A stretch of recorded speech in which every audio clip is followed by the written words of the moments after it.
चलिए जानते हैं हरियाणा की 25 बड़ी खबरों को सिर्फ 10 मिनट में। लेकिन उससे पहले वीडियो को लाइक और चैनल को सब्सक्राइब जरूर करें। बहादुरगढ़ में बैटरियों बड़े कंटेनर में लगी आग। झज्जर के बहादुरगढ़ सेक्टर 16 स्थित औद्योगिक क्षेत्र में सोमवार सुबह बड़ा हादसा टल गया, जब मुंबई से हीलियम बैटरी और पावर बैंक लेकर आया कंटेनर अचानक आग की चपेट में आ गया। यूपी के इलाहाबाद निवासी चालक सुरेश जैसे ही माल उतार रहा था, पैकेटों के बीच धुआं उठने लगा और बैटरियों में गर्मी बढ़ने से आग भड़क गई। देखते ही देखते पूरा कंटेनर जलने लगा। सूचना पर फायर ब्रिगेड पहुंची और समय रहते आग पर काबू पा लिया, जिससे जनहानि टल गई। घटना के बाद क्षेत्र में हड़कंप मच गया। मंत्री विज ने महबूबा मुफ्ती को कहा आतंकवादियों की मां। हरियाणा के मंत्री अनिल विज ने पीडीपी प्रमुख महबूबा मुफ्ती के हालिया बयान पर कड़ा पलटवार करते हुए उन्हें आतंकियों की मां तक कह दिया। पत्रकारों से बातचीत में विज ने कहा कि महबूबा का बयान कश्मीर की उन पुरानी परेशानियों का प्रतिबिंब है जो अब लाल किले के सामने भी सुनाई देने लगी हैं। विज ने आरोप लगाया कि महबूबा मुफ्ती पहले दिन से आतंकवाद और अलगाववाद को राजनीतिक संरक्षण देती रही हैं। उन्होंने कहा कि जम्मू कश्मीर में आतंकवाद को बढ़ाने में उनकी भूमिका किसी से छिपी नहीं है। बिहार नतीजों से बदलेगी हरियाणा की राजनीति। महेंद्रगढ़ में सद्भाव यात्रा के दौरान कांग्रेस नेता चौधरी बीरेंद्र सिंह ने कहा कि बिहार चुनाव परिणामों का असर हरियाणा की राजनीति में भी दिखेगा। उन्होंने दावा किया कि पूर्व सीएम भूपेंद्र सिंह हुड्डा और प्रदेश अध्यक्ष राव नरेंद्र सिंह जल्द ही जनता के बीच सक्रिय दिखाई देंगे। इतना ही नहीं, उन्होंने कहा कि दोनों नेता बृजेंद्र सिंह की यात्राओं में भी शामिल हो सकते हैं। बीरेंद्र सिंह का ये बयान तब आया है जब बिहार में कांग्रेस को करारी हार मिली है और दिल्ली में पार्टी नेतृत्व द्वारा समीक्षा की जा रही है। हरियाणा में दिखने लगा ठंड का असर। हरियाणा में तापमान तेजी से गिर रहा है और सुबह के समय हल्की धुंध व प्रदूषण का असर स्पष्ट दिख रहा है। हिसार और महेंद्रगढ़ की रातें 6.8 डिग्री और 6.9 डिग्री रिकॉर्ड की गईं, जो प्रदेश के सबसे ठंडे स्थान रहे। दिन का तापमान भी सामान्य से 2 डिग्री नीचे दर्ज हुआ, जबकि सिरसा में अधिकतम 28.4 डिग्री रहा। मौसम विभाग के अनुसार बीती रातों में मामूली सुधार दिखा है, लेकिन समग्र रूप से प्रदेश अब पूरी तरह सर्द मौसम की ओर बढ़ रहा है। लोगों को अगले दिनों में और ठंड बढ़ने के संकेत दिए गए हैं।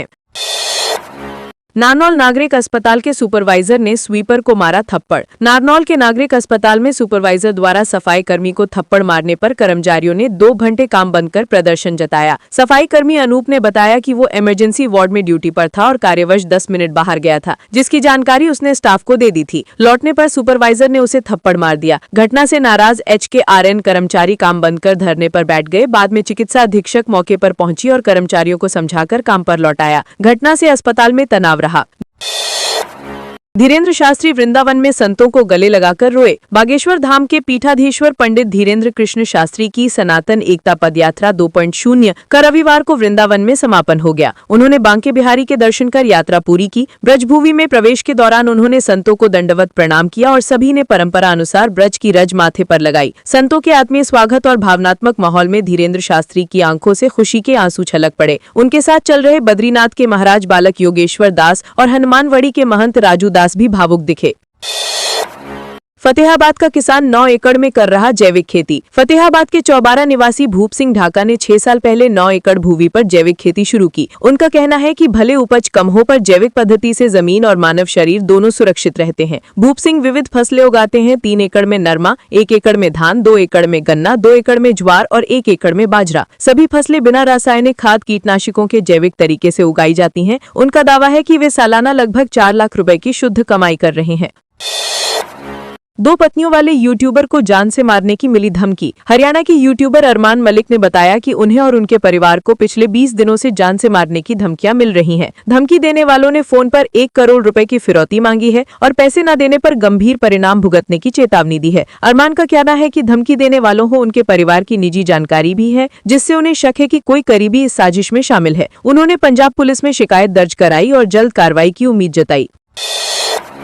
कुरुक्षेत्र पहुंची बीजेपी राष्ट्रीय अध्यक्ष की पत्नी मल्लिका नड्डा। रविवार शाम बीजेपी राष्ट्रीय अध्यक्ष जेपी नड्डा की पत्नी डॉक्टर मल्लिका नड्डा अचानक कुरुक्षेत्र के पेहोवा पहुंची। उन्होंने ऐतिहासिक सरस्वती मंदिर में विधिवत पूजा अर्चना की, जहां पुजारी पंडित संजय शर्मा ने उनका स्वागत कर प्रसाद एवं चुनरी अर्पित की। मंदिर दर्शन के बाद वे पंजाब के मुख्यमंत्री भगवंत मान के चाचा ससुर के निधन पर व्यक्त करने भी पहुंची। पेहोवा आगमन पर बीजेपी कार्यकर्ताओं ने उनका गर्मजोशी से स्वागत किया। उनके साथ कालका की पूर्व विधायक लतिका शर्मा भी मौजूद रहीं।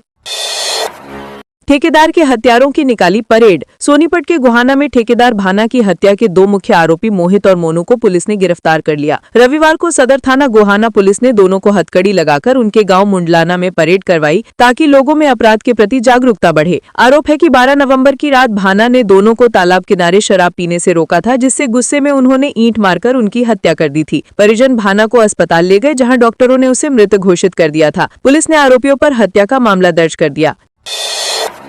नारनौल में सीएम सैनी ने दी करोड़ों की सौगात। हरियाणा के मुख्यमंत्री नायब सिंह सैनी ने नारनौल की नई अनाज और सब्जी मंडी में आयोजित राज्य स्तरीय महाराजा शूर सैनी जयंती समारोह में हिस्सा लिया। इस दौरान उन्होंने कई विकास परियोजनाओं का उद्घाटन और शिलान्यास किया। कार्यक्रम में स्वास्थ्य मंत्री आरती राव, भाजपा प्रदेश अध्यक्ष मोहनलाल बडोली और प्रदेश के कई वरिष्ठ नेता मौजूद रहे। इससे पहले सीएम ने नसीबपुर स्थित शहीद राव तुलाराम स्मारक पर श्रद्धांजलि दी। रैली स्थल पर बड़ी संख्या में लोगों की मौजूदगी रही। कार्यक्रम में उत्तर प्रदेश के डिप्टी सीएम केशव प्रसाद मौर्य भी शामिल हुए। सिरसा के किसान की पंजाब एक्सीडेंट में हुई मौत। सिरसा के रोड़ी निवासी 50 वर्षीय किसान फौजी सिंह की पंजाब के भटिंडा जिले में सड़क हादसे में मौत हो गई। पुलिस के अनुसार घटना तब हुई जब वो पक्का कल्ला गांव स्थित खेतों से अपने कोरियाना गांव के घर लौट रहे थे। हादसे की सूचना मिलते ही पंजाब और हरियाणा पुलिस घटनास्थल पर पहुंची और शव को सिरसा सिविल अस्पताल भेजा गया, जहां सोमवार को पोस्टमार्टम किया गया। परिजनों ने बताया कि फौजी सिंह हाल ही में सिरसा में अपनी संपत्ति बेचकर पंजाब में जमीन लेकर परिवार सहित वहां रहने लगे थे। दुर्घटना की जांच जारी है। अंबाला कैंट पुलिस की बड़ी कार्रवाई। डीजीपी द्वारा चलाए जा रहे ऑपरेशन ट्रैक डाउन के तहत अंबाला कैंट पुलिस ने 2 अलग अलग मामलों में 3 आरोपियों को गिरफ्तार किया है। पहले मामले में शिकायतकर्ता परविंदर सिंह ने बताया कि 24 अक्टूबर की रात हरियाणा शिशु भवन के पास आरोपी रोहित और शुभम यादव से विवाद हुआ, जिसमें दोनों ने उस पर हमला कर चोटें पहुंचाई और धमकियां दी। पुलिस ने मामले की गंभीरता देखते हुए दोनों आरोपियों को पकड़ा। दूसरे मामले में भी इसी अभियान के तहत एक आरोपी को गिरफ्तार किया गया। पुलिस का कहना है कि अभियान के चलते बदमाशों पर सख्ती बढ़ाई जा रही है।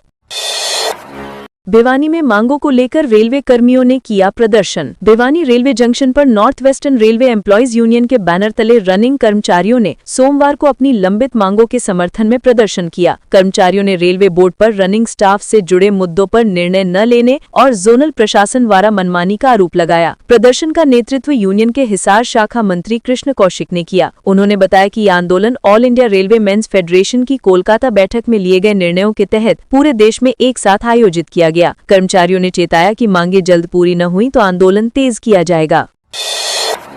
बहादुरगढ़ में पंचायत समिति की बैठक हुई शुरू। झज्जर जिले के बहादुरगढ़ में सोमवार को पंचायत समिति की तीसरी लगातार बैठक हंगामे के भेंट चढ़ गई। खंड विकास एवं पंचायत विभाग कार्यालय में हुई बैठक में करीब 7.5 करोड़ रुपए के विकास कार्यों को मंजूरी के लिए रखा गया था, लेकिन सदस्यों में सहमति न बनने से कोई प्रस्ताव पास नहीं हो सका। कुल 26 सदस्य मौजूद थे, जिनमें से अधिकांश ने एजेंडों पर मतभेद जताया, जिसके चलते सभी प्रस्ताव 14-12 से खारिज हो गए। बैठक की अध्यक्षता चेयरपर्सन वर्षा गौतम ने की, जबकि बीडीपीओ सुरेंद्र खत्री भी मौजूद रहे। फतेहाबाद में रास्ते को लेकर हुआ विवाद। फतेहाबाद शहर के स्वामी नगर क्षेत्र में रास्ते को लेकर विवाद गहराता जा रहा है। लोगों का आरोप है कि जिला पार्षद बंटी गढ़वाल द्वारा दीनदयाल उपाध्याय योजना के तहत काटी जा रही नई कॉलोनी में रास्ता अवरुद्ध हो रहा है, जिससे दोनों वार्डों 15 और 16 के निवासियों को परेशानी बढ़ गई है। स्थानीय लोगों ने पार्षद के सामने नाराजगी जताई और रास्ता खुलवाने की मांग की। मामले को लेकर एक प्रतिनिधि मंडल जल्द ही डीसी डॉक्टर विवेक भारती से मिलेगा। लोगों का कहना है कि कॉलोनी की प्लानिंग में पुराने रास्ते को जानबूझकर घेरा जा रहा है।